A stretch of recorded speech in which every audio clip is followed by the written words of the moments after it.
وہ عباسی خلفاء میں مہدی نام کا ایک خلیفہ کہہ لو، بادشاہ کہہ لو، وہ علم دوست انسان تھا.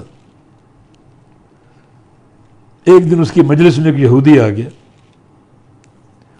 اس کو اسلام کی دعوت دی گئی، اس نے قبول نہیں کی. لیکن کوئی ایک آدھ سال بعد دوبارہ وہ یہودی اسی مجلس میں آیا اور اسلام قبول کر چکا تھا. تو اس سے پوچھا گیا کہ جب تم پہلے آئے تمہیں وقت کے حاکم نے، ولی الامر نے دعوت دی، تم نے قبول نہیں کی، اور اب تم اسلام قبول کر کے آ چکے، تمہارے قبول اسلام کا سبب کیا ہے؟ اس نے بتایا کہ میں بہترین کاتب ہوں، اور مجھ میں کچھ عرصے بعد نا کچھ غربت آ گئی، فقر حملہ آور ہوا. تو میں نے سوچا میں کاتب ہوں، اللہ کی کتاب لکھوں اور وہ فروخت کروں، بڑی پاکیزہ روزی ہوگی. تو میں نے تورات کا انتخاب کیا اور تورات لکھی جلدی، اور آمدن اس میں کمی بیشی بھی کر دی، تحریف بھی کر دی.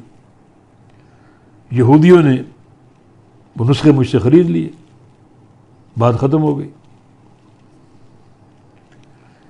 پھر دوبارہ کچھ غربت ہوئی تو میں نے انجیل کا انتخاب کیا. انجیل میں اسی طرح میں نے تحریفیں کی، کمی بیشی کی، کچھ الفاظ بڑھائے، کچھ الفاظ نکالے اور کم کیے، اور اس کو میں نے بازار میں رکھا. عیسائی آئے اور انجیل کے نسخے ہاتھوں ہاتھ بک گئے، بات ختم ہو گئی. کسی نے تحریف کا نوٹس نہیں لیا. پھر میں نے دوبارہ جب غربت اور فقر مجھ پر ٹوٹا تو میں نے قرآن کا انتخاب کیا، اور قرآن میں بھی اسی طرح تحریفیں کی، کمی بیشی کی، کچھ آیتیں نکال دیں، کچھ بڑھا دیا.